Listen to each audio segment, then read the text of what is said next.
South Korea will launch a pan-government committee aimed at stabilizing supply chains of key materials affecting the country's economic security. The move comes amid rising concerns over urea supply crisis due to China's export restrictions, which the finance minister says is unlikely. Our Lee Soo-jin has more. South Korea is enhancing its supply chain management in response to rising concerns about its reliance on imports of certain raw materials. Finance Minister Choo Kyung-ho held a meeting on Monday with related ministers where they discussed how to mitigate current and future supply chain risks. Risks in the supply of items directly related to core industries and people's lives, such as urea, ammonium phosphate, and graphite, have recently been growing. The government plans to establish a pan-governmental supply chain management committee by June next year that will oversee the creation and revisions to supply chain policies.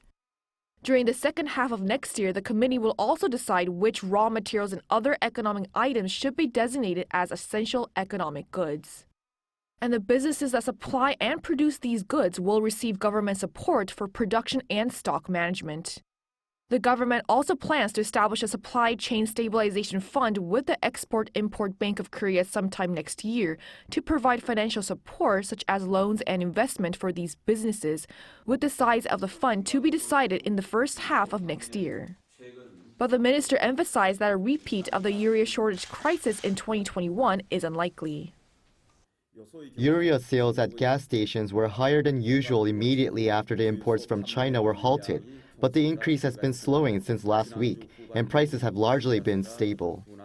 Prices of urea solution at gas stations on Thursday last week were around 1,602 won, or $1.20 per liter. That's within the regular national average price range of around $1 to $1.40. And around 96% of gas stations nationwide were confirmed to have supplies of urea solution. The government also announced that it has secured more than 4 months of urea, up from its previous 3-month supply thanks to recent contracts signed with countries other than China. Lee Soo-jin, Arirang News.